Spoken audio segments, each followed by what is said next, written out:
आज के इस सेशन में हम लोग छोटे से 5 क्वेश्चंस के बारे में बात करेंगे। क्यों हमें फिजिकल केमिस्ट्री में कैलकुलेशन वाला पार्ट इतना डिफिकल्ट लगता है। जेई वाला जब भी कैलकुलेशन दे रहा है ना, तो वो आपको थोड़ा सा ना लॉजिकल कैलकुलेशन देता है, बस आपका डर। Hello all my dear lovely students, आज के इस सेशन में हम लोग छोटे से 5 क्वेश्चंस के बारे में बात करेंगे। किस चैप्टर के? मोल कॉन्सेप्ट के, जिसमें हम लोग बातें करेंगे बेटा calculation of number of atoms और मोल्स के, कि क्यों हमें फिजिकल केमिस्ट्री में कैलकुलेशन वाला पार्ट इतना डिफिकल्ट लगता है। और ये सीरीज में छोटे छोटे क्वेश्चंस लाकर आपके सामने हमेशा हाजिर होता रहूँगा, ताकि आपका इन चीज़ों का जो डर है बेटा, जो फोबिया है, वो निकलता चले। तो calculation of number of atoms या मोल्स, इसमें बच्चा काफ़ी ज़्यादा परेशान होता है। देखिए सीधा सीधा एक लॉजिक बताऊँ बेटा, कि नंबर ऑफ मोल्स निकालने का फॉर्मूला होता है given mass upon molar mass. और एक बार आप नंबर ऑफ मोल्स निकाल लेते हो बेटा, इनटू अगर आप इसे Na कर दोगे, ठीक है ना, तो ये आपके मॉलिक्यूल्स हो जाते हैं। ये क्या हो जाते हैं? आपके मॉलिक्यूल्स। और अब अगर जेई वाला आपसे, ठीक है ना, या नीट वाला, क्योंकि कोई भी बच्चा इसे देख सकता है, एटम्स की बात कर रहा है, तो सर n इंटू Na और इंटू क्या, अगर मैं इसे एटोमिसिटी से मल्टीप्लाई कर देता हूँ, ठीक है जी, अगर मैं एटोमिसिटी से मल्टीप्लाई कर देता हूँ, तो ये ऑब्वियसली मेरे पास सर एटम्स हो जाएंगे। ठीक है, आइए देखते हैं किस किस तरह के क्वेश्चंस आते हैं। जैसे आपसे बोल रहा है 0.05 centimetre thick coating of silver is deposited on A plate of इतने मीटर स्क्वायर एरिया, है ना। सबसे पहले बेटा, जब भी आप क्वेश्चन कोई भी पढ़ते हैं, please be careful about the units. एक जगह आपको सेंटीमीटर दिया गया बच्चों, एक तरफ मीटर स्क्वायर, ठीक है ना। The number of silver atom deposited on plate are dash into 10 की पावर 23, नियरेस्ट इंटीजर में आया हुआ क्वेश्चन है। मतलब मेरे पास एक छोटी सी प्लेट है मेरे प्यारे बच्चों, और उसके ऊपर भैया ना सिल्वर के आइटम्स क्या हो रहे हैं? डिपॉजिट हो रहे हैं। तो हमसे पूछा गया कितने आखिर सिल्वर के आइटम इस पे डिपॉजिट हो रहे हैं। ठीक है, तो क्या करें सर? देखो डेंसिटी गिवन है 7.9। अब ऑब्वियसली बच्चा कैलकुलेशन में कहीं ना कहीं परेशान होता है, बट अगर हम प्रॉपरली बिना डरे आगे बढ़े, डेंसिटी इज मास बाय क्या? वॉल्यूम, है ना। क्योंकि मैंने अभी आपको कॉन्सेप्ट बताया कि मुझे पहले मोल्स ही निकालने पड़ेंगे। अब मोल्स के लिए मुझे मास चाहिए। इस क्वेश्चन में चालाकी यही कर बेटा, मास नहीं गिवन है, उसकी जगह आपको, है ना, मास को निकालने के लिए एक एक्स्ट्रा फॉर्मूला यूज करवा दिया है, that is density into volume. अब डेंसिटी आपके सामने कितना है सर? 7.9। और रही बात बेटा वॉल्यूम, है ना, अगेन बी केयरफुल, ये बेटा सेंटीमीटर क्यूब में है, ठीक है ना। तो यहाँ पर आपका ये जो मीटर स्क्वायर है, अगर मैं इसे सेंटीमीटर स्क्वायर में बदलूं, तो इंटू 10 की पावर 5 हो जाएगा। तो वॉल्यूम को मैं क्या लिख सकता हूँ? क्या मैं वॉल्यूम को एरिया इंटू थिकनेस, है ना, लिख सकता हूँ? जी हाँ सर, एरिया है 0.05 इंटू 10 की पावर 4, अगर मैंने इसे सेंटीमीटर स्क्वायर में बदला, इंटू थिकनेस है 0.05।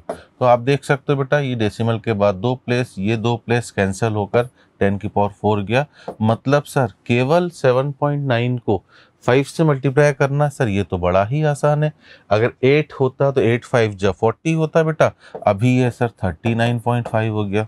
तो क्या दिक्कत है बच्चों? अब मैंने अभी क्या ट्रिक बताई आपको, सर ये 39.5 को सिल्वर का मास दिया है सर मुझे 108, इससे मल्टीप्लाई करना है, ये हो गया मोल्स, और इंटू सर मुझे इसे 6 इंटू 10 की पावर 23, है ना, मोल्स को एटम्स में बदलने के लिए। बस खत्म बेटा।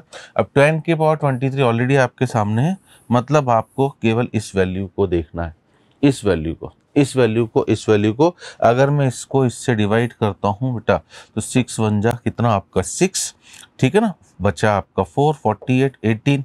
अब आप मुझे बता दो बेटा, नियरेस्ट इंटीजर में 18 2 जा कितना होता है? 36, ठीक है ना। तो नियरेस्ट इंटीजर में मेरा आंसर कितना हो जाएगा मेरे प्यारे बच्चों? ठीक है ना, 18 2 जा होता है आपका 36। तो नियरेस्ट इंटीजर में, अच्छा हम लोग यहाँ पर 5 से मल्टीप्लाई करना भूल चुके हैं, ठीक है, क्योंकि 2 5 थे, तो इंटू 5 और करें। तो अब नियरेस्ट इंटीजर में हमारा 18 2 जा 36, मतलब ये 2.2 के आसपास मुझे नज़र आ रहा है, और इंटू 5 करता हूँ बच्चों, तो मेरा जो क्वेश्चन का आंसर हो जाएगा दैट विल बी 11। खत्म कहानी, इतना आसान था। ठीक है, बड़े अगले क्वेश्चन की तरफ देखिए। 2023 का क्वेश्चन क्या बोल रहा है हमसे? Total number of molecules and moles in इतने litre of O2 at STP respectively. अब अगर मुझे कभी भी किसी गैस का बेटा, है ना, लीटर में वॉल्यूम दिया जाता है STP पर, तो पहला टेक्निक होता है ना, कि आप उसके वॉल्यूम को किससे डिवाइड कर दें बेटा? 22.7 से STP के लिए। अब देखिए ये कैलकुलेशन मैं खुद मानता हूँ काफ़ी डिफिकल्ट है, but when you are giving ABCD type of option बेटा, तब आपको घबराने की बिल्कुल भी ज़रूरत नहीं है। तब आपको घबराने की बिल्कुल ज़रूरत नहीं है, उल्टे बल्ले बल्ले खुशी मनाइए आप लोग। क्यों कि बेटा अगर मैं इसको डिवाइड करने की कोशिश करूँ तो सर ये 0.1 समथिंग कुछ आएगा, इतना मुझे पता है, ठीक है ना। 0.1 समथिंग आएगा, मतलब सर 0.1 समथिंग में देखो यहाँ तो ये आंसर हो सकता है बेटा, या ये आंसर हो सकता है। अब रही बात बेटा, बात करें हम लोग किसकी, मॉलिक्यूल्स की। अब मॉलिक्यूल्स के लिए बेटा आपको दोनों आंसर का न्यूमेरिकल पार्ट सेम है, बस एक तरफ 22 है, एक तरफ 23 है। आइए करके देख लेते हैं। तो अगर ये हमारे पास क्या हुए बच्चों, मोल्स हुए, तो सर मॉलिक्यूल्स के लिए इंटू 10 की पावर कितना करेंगे 23। जब ये 0.1 समथिंग है बेटा तो इंटू 6 से मल्टीप्लाई करूंगा तो 0.6 समथिंग होगा, बट अगर पावर को 22 कर दूं तो 6 पॉइंट समथिंग, मतलब सर पक्का मेरा ऑप्शन ए होगा। बड़ी आसानी से बिना डरे हमने क्वेश्चन को सॉल्व कर लिया है। देखिए अगला क्वेश्चन क्या कह रहा है, नंबर ऑफ n एटम्स, है ना। आप देखो केवल नाइट्रोजन के एटम्स बोल रहा है, कंपाउंड कितना डरावना दिया है। इन 681 gram of this is x into 10⁻23 x, बताइए आप हमें, ठीक है ना। तो भैया सर सबसे पहले काम क्या करेंगे सर, 681 को इसके मोलर मास से डिवाइड करेंगे, ये क्या हो जाएंगे सर मोल्स, इंटू सर फिर 6 इंटू 10⁻23 करेंगे, ये क्या हो जाएंगे सर मॉलिक्यूल, और इंटू बेटा नाइट्रोजन के एटम्स बोले हैं तो 3 कर देंगे सर एटोमिसिटी के लिए। अब ये पार्ट तो 10⁻23 आ चुका है सर, इसे तो हटा दो बस। अब सर ये कैलकुलेट करो, बट उसके लिए बस मोलर मास चाहिए सर मुझे। अब देखो यहाँ पर बच्चा डर जाता है, बट मेरा ये मानना है बेटा कि जेई वाला जब भी कैलकुलेशन दे रहा है ना, तो वो आपको थोड़ा सा है ना लॉजिकल कैलकुलेशन देता है, बस आपका डर आपको भगाना है। मतलब सर क्या कहना चाह रहे हो, मुझे लग रहा है बेटा कि ये जो मोलर मास दिया है कुछ मल्टीपल्स में ही आएगा। आइए ट्राई करते हैं, है ना। 7 कार्बन मतलब 7 इंटू 12 84 प्लस 5 किसके लिए सर, नाइट्रोजन के लिए 89, है ना। 3 नाइट्रोजन 42, 14 3 42, 6 ऑक्सीजन 16 6 96। आइए हिम्मत मर्दा मदद खुदा, बढ़ते हैं जी।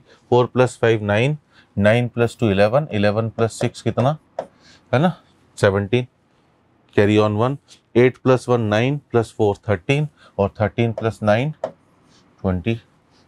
मतलब आप देखो बेटा, मुझे पता है सर 27 का क्यूब 3 टाइम्स होता है 81, सर 200 का 3 टाइम्स होता है कितना 600, मतलब ये 3 तो हुआ बेटा, मतलब सर केवल और केवल 3 6 जा 18 और 18 3 जा कितना मेरा बच्चों 54, है ना। अब यहाँ पर एक चालाकी क्या हो गई बेटा कि उसने, है ना, Na की वैल्यू 6.02 दी है, तो ये भी हमें भी 0.2 लेना पड़ेगा, तब 6 6 जा आपका 3 3 जा 9, और 9 में जब हम इसमें मल्टीप्लाई करेंगे तो 54.18। तो मैं बार बार कहता हूँ बेटा नियरेस्ट इंटीजर में थोड़ा सा केयरफुल हो जाइएगा, बट आंसर तो अभी भी देखिए 54 ही। चलिए नेक्स्ट क्वेश्चन की तरफ बढ़ते हैं, ठीक है ना। The number of atoms in 8 gram of sodium, वापस देखिए क्या करना है सर, गिवन मास को, और ये भर भर के क्वेश्चन आते हैं बेटा। सर पहले तो मोलर मास से डिवाइड कर दीजिए, ये लीजिए बेटा ये मोल्स हो गए, और सर अब वापस एवोगैड्रो नंबर से मल्टीप्लाई कर दीजिए। अगेन सर आंसर में 10⁻23 तो आ चुका है, तो मतलब सर केवल हमारे लिए ये वाला पार्ट है बेटा। अब 8 6 जा 48.16 डिवाइडेड बाई 23। आप नियरेस्ट इंटीजर में जाएंगे भी बेटा, 23 का डबल 46, मतलब 2.12 के आसपास, मतलब नियरेस्ट इंटीजर में सर हम हमारा आंसर कितना देंगे बेटा 2 ही देंगे, इसमें भी देख लीजिए। चलिए एक और छोटा सा क्वेश्चन मैं आपके लिए बता दे रहा हूँ बेटा, है ना। तो छोटे छोटे इस तरह के क्वेश्चन मैं आपके लिए क्रिस्पी लाता रहूँगा, जिससे आपको आपका जो फोबिया है बेटा मोल को लेके, कैलकुलेशन को लेके, वो दूर होता जाए, है ना। क्या कह रहा है, how many moles of magnesium phosphate will contain 0.25 mole of oxygen atom, है ना। आप देखो 4 2 जा 8, अगर इसका 1 मोल होता, ठीक है, कंपाउंड का बेटा, तो ऑक्सीजन के कितने मोल होते सर 8 मोल होते, हाँ या ना। अभी ऑक्सीजन के कितने हैं सर 0.25, तो बताओ ये तो यूनिटरी मेथड है बेटा, है ना सर। 1/8 इंटू 0.25, और 0.25 को मतलब अगर मैं 25 ले लूँ बेटा, है ना, इंटू 10⁻², तो मेरा आंसर 3.125 इंटू 10⁻²। इतनी सी कहानी है। आशा करता हूँ बेटा इस तरह की जो छोटे छोटे सेशन में आपके लिए लाता रहूँगा उसका आपको है ना काफ़ी ज़्यादा फायदा होगा। ठीक है ना, आप जितना इसे देखते जाएंगे उतने आप में इम्प्रूवमेंट्स आते जाएंगे। मिलते हैं नेक्स्ट सेशन में इसी सीरीज़ के।